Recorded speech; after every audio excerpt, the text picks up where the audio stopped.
दोस्तों आज की इस वीडियो में मैं आपको बताऊंगा कि स्नैपडील पे आप अपना प्रॉफिट एंड लॉस जो है वो कैसे कैलकुलेट करेंगे। तो अभी मैं अपना स्नैपडील का जो सेलर पैनल है वो मैं अभी लॉगिन करूंगा।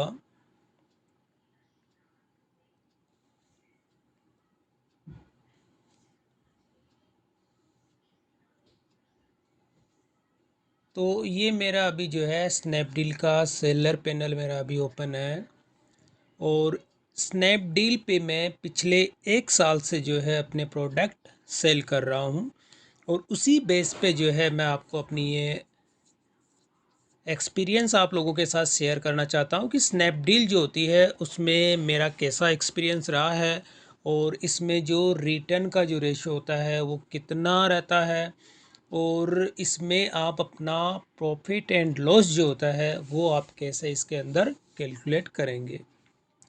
तो अभी मैं आपको बता दूं कि स्नैपडील पे जो मेरी लिस्टिंग है, टोटल अगर कैटेलॉग में मैं आपको चेक कराता हूं तो अभी मेरी 306 जो है प्रोडक्ट मैंने अभी इसके अंदर लाइव में है। और अभी करंट में जो है मैंने इसमें हॉलीडे जो है वो अपना ऐड किया हुआ है और वो हॉलीडे जो है मेरा अपनी इस वजह से मैंने ऐड किया कि मुझे जो है वन शिप से ड्रॉप शिप्स में जो है कन्वर्ट कर दिया गया कंपनी की तरफ से। तो यहाँ पे आप देखेंगे मेरा हॉलीडे अभी चल रहा है 11 से लेके 19 तक।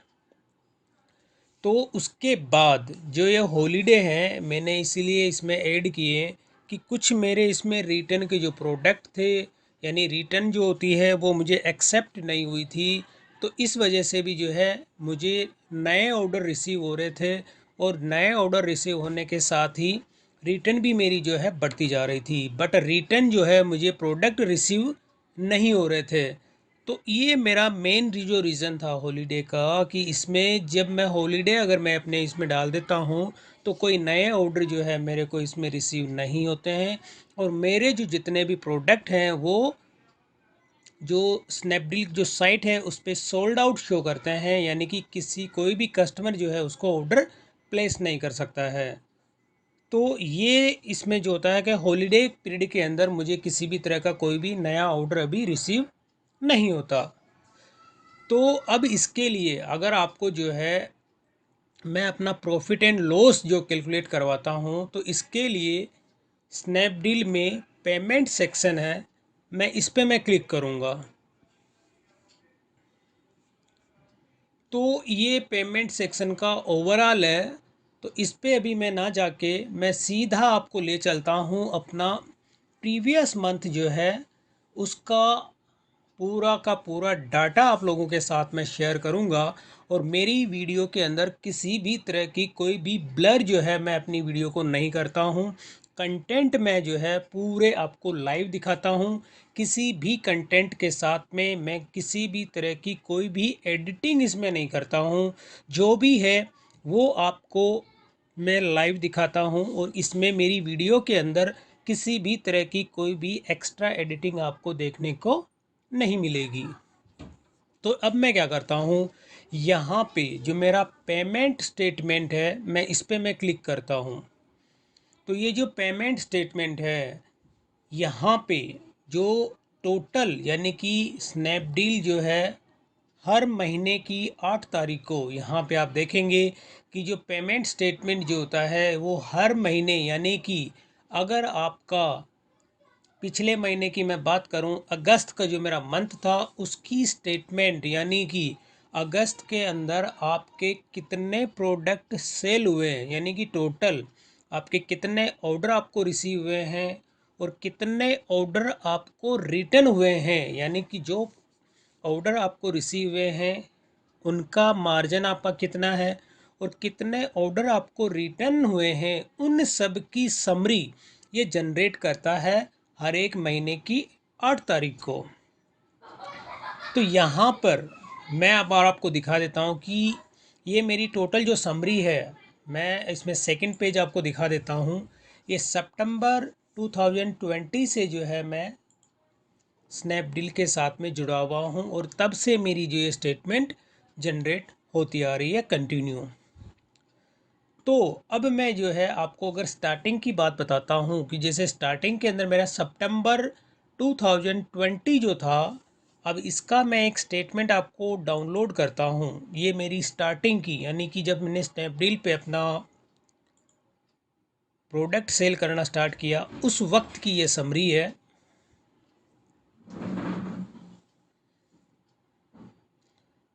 अब इसमें आप देखिए कि ये इस तरह की एक एक्सेल जो सीट है, इसमें ये डाउनलोड हो जाती है और इसमें कितनी सीटें हैं, ये अलग अलग सीट है और अलग अलग सीट में जो है इसका पूरी नेम और नेम के साथ में यहाँ डिटेल दी गई है कि कौन सी सीट के अंदर कौन सा डाटा है। तो सबसे पहले मैं आपको समरी दिखाना चाहूँगा। तो ये देखिए, ये समरी मेरी है 1 सितंबर 2020 को। तो जब मैंने बिल्कुल नया नया, यानी कि मैंने अपना काम स्टार्ट ही किया था, और इसमें आप देखेंगे मेरी जो सेल है वो सेल आप देखेंगे टोटल 11,675 रुपये की मेरी इसके अंदर स्टार्टिंग के अंदर सेल हुई थी। और स्टार्टिंग के अंदर ही आप देखेंगे रिटर्न, अगर यहाँ पे मैं देखता हूँ अभी स्टार्टिंग के अंदर, तो कोई भी रिटर्न नहीं थी। क्योंकि रिटर्न जो होती है जब आपके प्रोडक्ट जाते हैं, यानी कि ये स्टार्टिंग मेरा पीरियड था सितंबर का, उसमें रिटर्न अभी कुछ भी नहीं है, ज़ीरो है। क्योंकि रिटर्न आपकी आ जाती है नेक्स्ट मंथ के अंदर, यानी सितंबर की अगर आपको रिटर्न चेक करनी होती है तो वो आपको रिटर्न मिलेगी अक्टूबर के अंदर। तो यहाँ पे स्नैपडील के अपने जो चार्जेस होते हैं वो यहाँ पे है कि 11,000 की मेरी सेल होने पर 5,655 रुपये जो है मेरे से स्टार्टिंग के अंदर स्नैपडील ने अपने कमीशन जो है उसमें से डिडक्ट किए थे। और अब इसमें जो मेरी जो क्लोजिंग बैलेंस जो था वो था 4,389.27 रुपीज़। और सितंबर के अंदर मुझे कितनी पेमेंट रिसीव हुई थी तो वो भी मैं आपको दिखा देता हूँ। तो ये पेमेंट आप देखेंगे सितंबर के अंदर मुझे कोई भी पेमेंट रिसीव नहीं हुई थी। क्योंकि स्नैपडील क्या करता है कि स्टार्टिंग के अंदर जो प्रोडक्ट आपने सेल किए हैं और सेल करने के बाद में 1 महीने के बाद आपको पेमेंट रिसीव होती है। तो यहाँ पर अभी आप देखिए, लेकिन अब इसके बीच जो ऑर्डर आपने सेंड किए हैं और सेंड करने के बाद कस्टमर तक पहुँचे हैं तो उसके वो कमीशन चार्जेस अपने इसके अंदर जोड़ लेती है, यानी वो डिडक्ट कर लेती है आपकी कमीशन में से। तो मैं अभी इसे कर देता हूँ क्लोज़। और अब जो है अक्टूबर का जो स्टेटमेंट जनरेट हुआ है इसको मैं आपको दिखा देता हूँ।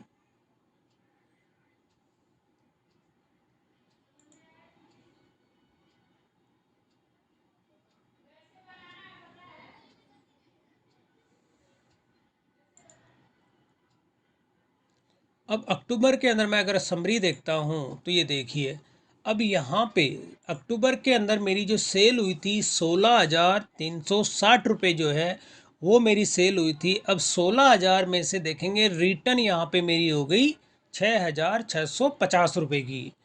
तो अब सितंबर के अंदर देखते हैं, आपने देखा होगा कि मेरे कोई भी रिटर्न नहीं थी, लेकिन अक्टूबर के अंदर जो है मेरी यहाँ पे रिटर्न हो गई है, यानी कि 16,000 में से 6,000 यानी 6,500 की मेरी इसके अंदर रिटर्न है।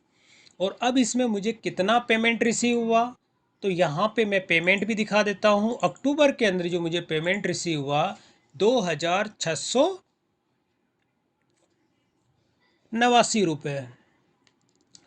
तो यहाँ पर ये उस पेमेंट की टोटल डिटेल है कि कौन सी डेट को कितना पेमेंट मुझे मिला।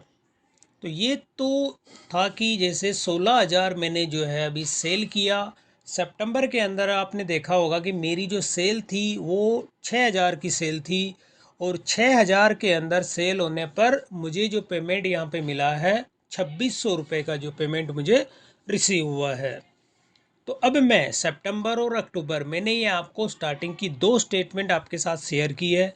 तो ये मैंने आपको इसीलिए कि स्टार्टिंग के अंदर अगर आप कोई भी बिज़नेस करते हैं या कोई भी किसी भी ई कॉमर्स की साइट पे, तो उसके लिए स्टार्टिंग का ये मेरा पीरियड था। और अब मैं आ जाता हूँ अपने करंट पोजीशन पे, यानी करंट मंथ जो है उस पे। अब मैं इसे कर देता हूँ अभी क्लोज़। और अब मैं आ जाता हूँ वापस फर्स्ट नंबर का जो मेरा पेज है। अब इसमें देखिए अगस्त 2021 में, अब यहाँ से मैं इस स्टेटमेंट को मैं अभी करता हूँ यहाँ पे डाउनलोड।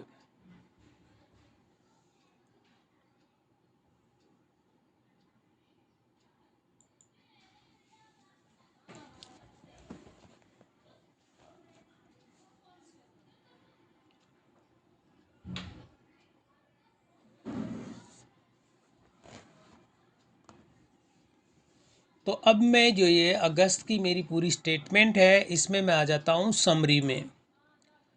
तो ये अभी आप देखेंगे अगस्त जो है, अगस्त मंथ के अंदर, यानी अभी जो चल रहा है ये सितंबर चल रहा है, और इस सितंबर से पहले जो अगस्त के महीने में जो मेरी सेल हुई है वो सेल मैं आपको यहाँ दिखाना चाहूँगा कि मैंने टोटल सेल की है यहाँ पे 1,64,151 रुपये।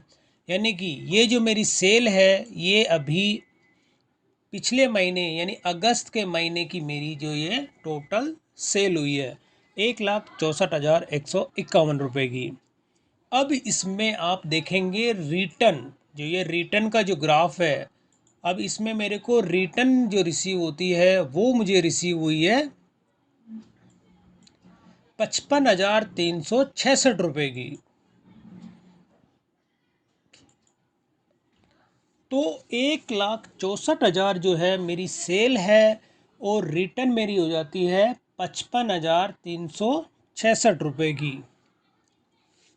और इसमें जो स्नैपडील की अपनी कमीशन जो चार्जेस होते हैं वो उसने मेरे से लिए हैं 48,718.33। तो ये इसके अपने स्नैपडील के जो चार्जेस हैं वो इसमें लिए गए हैं। और इसमें आप देखेंगे कि यहाँ पे इसकी जो मार्केटिंग फ़ीस है वो है 5,488.09 पैसा। अब इसमें पेमेंट कलेक्शन के जो चार्जेस हैं, जैसे जैसे आपकी सेल बढ़ती है उसी उसी हिसाब से आपका ये पेमेंट भी इंक्रीज़ होता है। तो यहाँ पे अब मैं आपको दिखाना चाहूँगा कि टोटल अब ये जो मेरी 1,64,000 की जो सेल हुई है और सेल होने के साथ में मुझे जो है 55,366 रुपये का जो है रिटर्न मुझे मिलती है। तो अब इसको आप प्रॉफिट एंड लॉस जो अपना कैलकुलेट करोगे तो इसके लिए मैं अपना पेमेंट सेक्शन में आ जाता हूँ यहाँ पे। और जब आपने जो है अगस्त के महीने में टोटल जो सेल होती है तो अगस्त के महीने के अंदर स्नैपडील ने मुझे कितनी पेमेंट जो है मेरे अकाउंट के अंदर क्रेडिट की है, तो वो चीज़ भी मैं आपको दिखाना चाहूँगा। ये अलग अलग डेट के अंदर अलग अलग अमाउंट आपको यहाँ पे देखने को मिल रहे हैं। तो यहाँ पे ये टोटल अमाउंट जो है अगस्त के मंथ के अंदर मुझे जो रिसीव हुई है 1 अगस्त से लेके 31 अगस्त तक 58,142.16 यानी कि 58,142 रुपये 16 पैसे ये मुझे स्नैपडील ने मेरे अकाउंट के अंदर ट्रांसफ़र किए हैं। तो अब इसमें आप देखेंगे कि अगस्त के महीने के अंदर जो मेरे प्रोडक्ट सेल हुए उसका पेमेंट मुझे मिलेगा सितंबर के अंदर।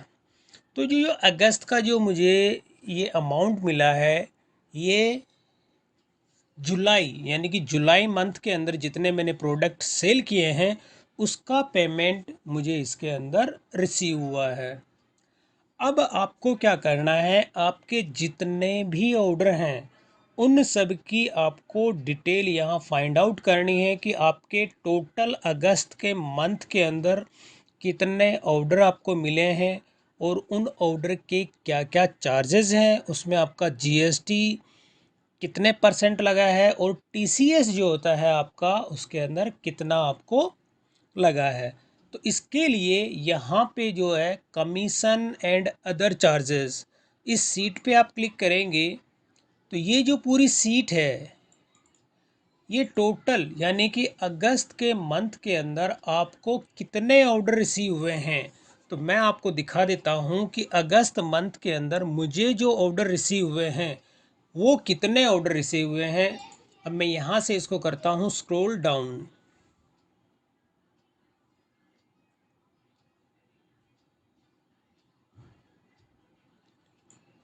तो अभी यहाँ पर ये जितने ऑर्डर थे ये उसकी पूरी डिटेल है।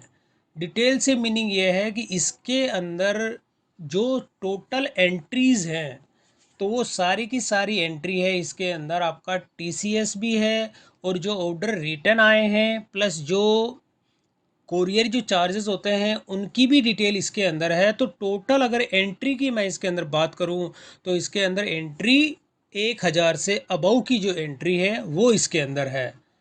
तो अभी इस एंट्री को समझने से पहले मैं आपको टोटल जितने ऑर्डर थे उनकी एक समरी यहाँ पे दिखाता हूँ। तो इसके लिए यहाँ पे 3rd नंबर की जो सीट दी गई है टोटल सब ऑर्डर्स, इस पे आपको क्लिक करना है और यहाँ से आपको जो है अपने जितने भी ऑर्डर हैं वो स्क्रॉल डाउन करेंगे और स्क्रॉल डाउन करके जब मैं लास्ट वाले रिकॉर्ड पे आ जाता हूँ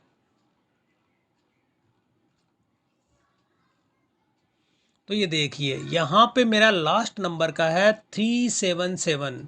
यानी कि मुझे जो टोटल ऑर्डर रिसीव होते हैं अगर मैं इसको टॉप में कर देता हूँ और यहाँ पे काउंट में मैं देखता हूँ 376। यानी मुझे अगस्त के महीने के अंदर स्नैपडील की ओर से जो है ऑर्डर रिसीव होते हैं 376। यानी 376 ऑर्डर मुझे स्नैपडील की ओर से रिसीव हुए हैं। अब इनमें से रिटर्न जो होती हैं यानी कि जितने ऑर्डर आपको अगर रिसीव होते हैं उनके साथ में रिटर्न भी आपको इसके अंदर जितने ज़्यादा ऑर्डर होंगे उतनी ही ज़्यादा आपको रिटर्न भी इसके अंदर देखने को मिलेगी।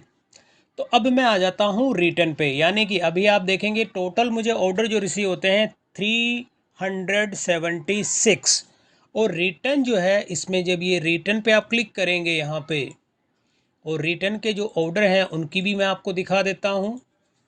और यहाँ पे मैं डाउन वाले सबसे लास्ट रिकॉर्ड पे चला जाता हूँ तो यहाँ पे मेरे जो रिटर्न हुए हैं 103। यानी कि आप देखेंगे 376 ऑर्डर जो थे उसमें से मुझे 103 ऑर्डर रिटर्न हुए हैं।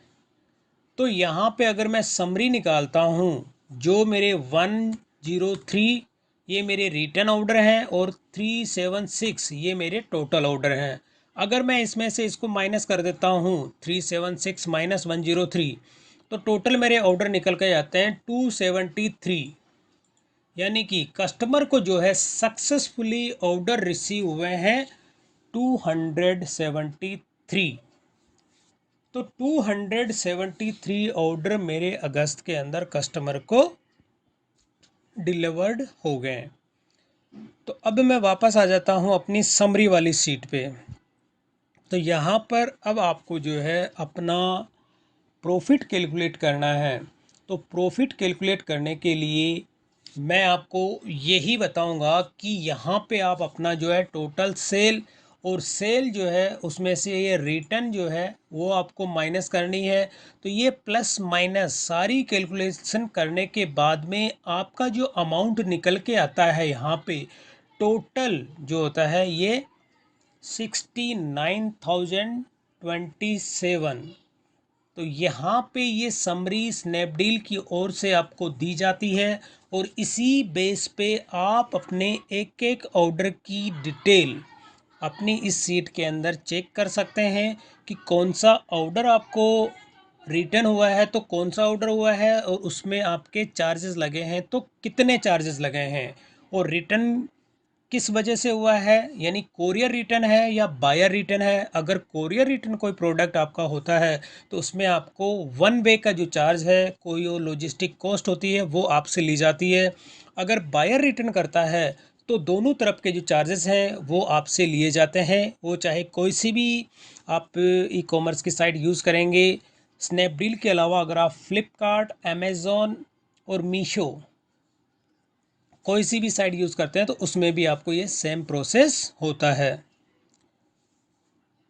तो अब यहाँ पे अब जो ये अमाउंट मुझे रिसीव हुआ है ये पेमेंट मैं आपको दिखाया था यहाँ पे कि 58,142 रुपीज़ ये स्टेटमेंट जो जितने ऑर्डर के पेमेंट मुझे रिसीव हुई है, ये मुझे जुलाई के अंदर जो प्रोडक्ट कस्टमर को डिलीवर्ड हुए हैं उनकी ये पेमेंट की समरी है। तो अब यहाँ पे मैं आपको अपनी वापस स्नैपडील का जो सेलर पैनल है उस पे मैं लेके चलता हूँ और यहाँ पे आपको समझाता हूँ कि अगर आप कोई भी प्रोडक्ट इसमें लिस्ट करते हैं तो लिस्ट करने के साथ ही अगर प्रोडक्ट आपको रिटर्न में आते हैं तो उस केस में आपको प्राइसिंग जो है किस हिसाब से इसके अंदर आप ऐड करेंगे और किस हिसाब से आप अपना प्रॉफिट और लॉस जो है वो इसके अंदर मैनेज करेंगे। तो मैं आपको सबसे पहले अपने जैसे ऑर्डर पे दिखाना चाहूँगा कि जो बड़े ऑर्डर हैं, अभी मैं यहाँ पे देखता हूँ, ऑर्डर पे जाता हूँ और जो कंप्लीट ऑर्डर हैं अभी लेटेस्ट में जो है मैं ये डिलीवर्ड, तो ये मेरा एक प्रोडक्ट है जेम का स्टेनलेस स्टील यूटेंसिल रैक। तो अब इस रैक के बारे में बताऊंगा कि इसकी जब मैं यहाँ पे करता हूँ मोर डिटेल, तो इसकी जो सेलिंग प्राइस है मैंने यहाँ पे की हुई है 1999 रुपीज़, यानी कि इस प्रोडक्ट को मैं जो है 1999 रुपये में सेल कर रहा हूँ। और सेल करने के साथ ही स्नैपडील की ओर से जो है कस्टमर को डिलीवर्ड होने के बाद मुझे जो पेमेंट रिसीव होगी वो होगी 1268.72 पैसा।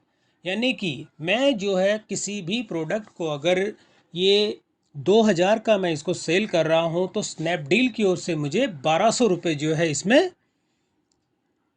दिए जा रहे हैं।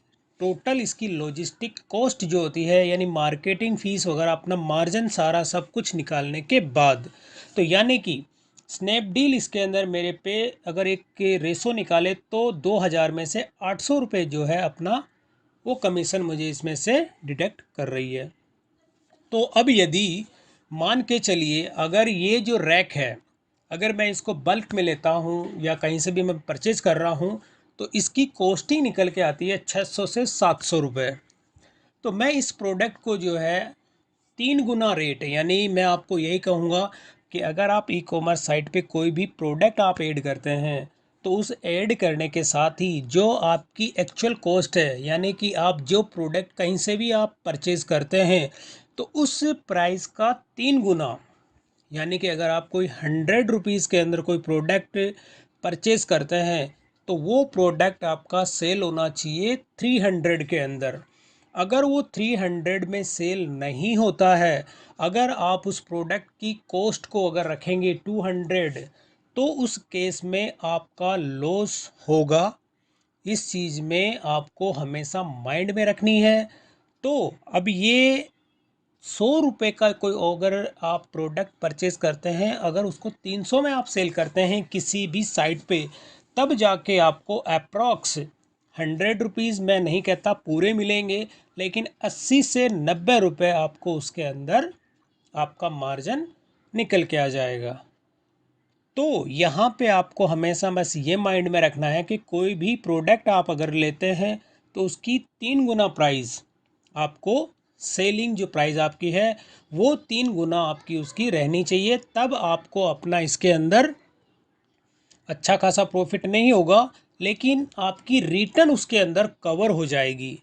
अब यदि ये ऑर्डर था, अब इस तरह के मान के चलिए मेरी कॉस्टिंग इसकी 700 रुपये की है, तो 700 रुपये मेरी कॉस्टिंग है और स्नैपडील की ओर से मुझे जो पेमेंट की जा रही है वो की जा रही है 1268 रुपीज़। तो यानी कि इसके अंदर मुझे जो मार्जिन अगर मिल रहा है तो वो अबाउ 500 मिल रहा है। तो अगर यही सेम 2 ऑर्डर मुझे रिसीव होते हैं, एक कस्टमर एक्सेप्ट कर लेता है और दूसरा मेरे को रिटर्न हो जाता है, तो उस केस में जो कस्टमर को ऑर्डर रिसीव हुआ, कस्टमर ने उसको एक्सेप्ट किया, तो एक्सेप्ट करने के बाद में ये अमाउंट मुझे रिसीव हो जाएगा। अब इन केस अगर एक सेकंड ऑर्डर होता है वो रिटर्न हो जाता है, तो रिटर्न के केस में आपको कितना चार्ज आपसे लिया जाएगा वो चीज़ भी मैं आपको यहाँ दिखा देता हूँ। तो इसके लिए मैं अपने कैटलॉग में चला जाता हूँ और कैटलॉग के अंदर इस रेक को सर्च करता हूँ और यहाँ पे चला जाता हूँ एडिट प्राइस एंड इन्वेंट्री, और यहाँ पे इसका होता है शो ब्रेकअप। तो अभी आप देखेंगे इसमें जो लॉजिस्टिक कॉस्ट है, ये देखिए, तो लॉजिस्टिक कॉस्ट इसके अंदर ली जा रही है 442 रुपये 50 पैसा। तो यहाँ पर आपको एक तरफ की जो लॉजिस्टिक कॉस्ट है वो आपको देनी होगी, यानी कि अगर इसको बायर रिटर्न करता है तो दोनों तरफ की कॉस्टिंग आपकी लग जाती है, तो आपका प्रॉफिट लॉस में कन्वर्ट हो जाता है और आपका जो है कमीशन जितना भी होता है उसमें से वो अमाउंट डिडक्ट कर लिया जाता है। तो यहाँ पर अगर कोरियर रिटर्न आती है तो स्नैपडील अपना जो ये मार्जिन अमाउंट है वो आपको रिटर्न कर देगी, कलेक्शन चार्ज आपसे नहीं लिए जाएंगे, क्लोजिंग फीस आपसे नहीं ली जाएगी, वो सब आपको रिटर्न कर दी जाएगी। बट यहाँ पे लॉजिस्टिक जो कॉस्ट है वो आपसे ली जाएगी। तो इस वजह से आपको अपने प्रोडक्ट की जो सेलिंग प्राइस है रिटर्न का रेशो साथ में लेके चल के ही आपको अपनी रेट उसमें फिक्स करनी है, तभी आप इसके अंदर अपना प्रॉफिट का जो है वो कर सकते हो। अदरवाइज़ आपका प्रॉफिट लॉस में कन्वर्ट हो जाएगा। तो ऐसा नहीं है कि आपका जितने ऑर्डर आपके पास आए वो सारे के सारे कस्टमर उनको एक्सेप्ट करेगा। ये आप मान के चलिए कि अगर आपको 10 ऑर्डर रिसीव होते हैं तो टारगेट हमेशा ये लेके चलिए कि आपको 3 से 4 ऑर्डर की आपको रिटर्न आनी ही आनी है, और प्राइसिंग आप उसी हिसाब से अपने प्रोडक्ट की इसके अंदर ऐड करोगे। तो अब मैं इसे कर देता हूँ क्लोज़ और वापस मैं आ जाता हूँ अपने जो कैटलॉग के अंदर है उसमें, और अब मैं आपको एक छोटे प्रोडक्ट है उसका एग्जांपल देता हूँ। अब यहाँ पे ये मोबाइल का जो स्क्रू ड्राइवर है, अब मैं इसकी बात करता हूँ। तो अब इसमें क्या होता है, ये मेरी जो एक्चुअल कॉस्टिंग है जहाँ से मैं इसको परचेज़ करता हूँ इसकी कॉस्टिंग है 100 रुपीज़। तो जो 100 रुपये की मेरी इसकी कॉस्टिंग है और इसमें मुझे जो है स्नैपडील की ओर से जो पेमेंट की जाती है वो है 191। अब इसमें क्या होता है कि अगर ये प्रोडक्ट मेरे पास रिटर्न आता है तो नॉर्मली जो छोटे प्रोडक्ट होते हैं तो उसकी लॉजिस्टिक जो कॉस्ट होती है वो भी कम होती है। तो इसके लिए मैं यहाँ पे क्लिक करता हूँ एडिट प्राइस एंड इन्वेंट्री और यहाँ पे शो ब्रेकअप। तो यहाँ पे इसमें आप देखेंगे इसकी जो लॉजिस्टिक कॉस्ट है वो है 70 रुपये 80 पैसा। तो यहाँ पर अगर आपको ये ऑर्डर रिटर्न आता है तो ये लॉजिस्टिक कॉस्ट जो है 70 रुपये 80 पैसे ही आपके उसमें से डिटेक्ट किए जाएंगे। और इसके साथ ही अगर कोई प्रोडक्ट आपका डैमेज होता है या आपको रॉन्ग प्रोडक्ट रिसीव होता है तो इसके लिए स्नैपडील में रेस डिस्प्यूट का ऑप्शन दिया जाता है। आप उससे रेस डिस्प्यूट करके अपना क्लेम ले सकते हैं। बट यहाँ पे आती है बात लॉस प्रॉफिट एंड लॉस की। तो दोस्तों आपको हमेशा ये माइंड में रखना है कि कोई भी प्रोडक्ट आप सेल करो तो जो आपकी कॉस्टिंग होती है उससे 3 गुना प्राइस के अंदर आप किसी भी ई कॉमर्स की साइट पे अगर आप सेलिंग प्राइस पे उसको सेल करोगे तभी आपका लॉस एंड प्रॉफिट कवर होगा। अदरवाइज़ आप इसके अंदर लॉस जो है आप हो सकता है। तो ये चीज़ आपको अपने माइंड के अंदर हमेशा रखनी है कि कोई भी प्रोडक्ट आप इसके अंदर ऐड करेंगे या लिस्ट करेंगे तो उसकी सेलिंग प्राइस आपकी जो परचेज प्राइस है यानी बाइंग जहाँ से भी आप परचेज करते हो उसकी 3 गुना होनी चाहिए। तो अब मैं इसे कर देता हूँ क्लोज। और इसके साथ ही अगर कोई भी प्रोडक्ट आप सेल करते हैं तो इसका फॉलोअप लेने के लिए स्नैपडील के अंदर अपनी क्वेरी इरेज करनी पड़ती है। तो इसके लिए मैं यहाँ पे आपको दिखा देता हूँ कि पिछले 1 साल के अंदर मैंने स्नैपडील के साथ कितनी मेरी क्वेरी रही है और कितना मुझे उसका जो है सॉल्यूशन मिला है। तो अब तक आप देखेंगे मैंने जो क्वेरी इरेज की है, यानी टोटल 132 क्वेरी मेरी यहाँ से क्लोज हो चुकी है, और करंट में मेरी क्वेरी है 28 क्वेरी अभी भी हैं जो कि ओपन है।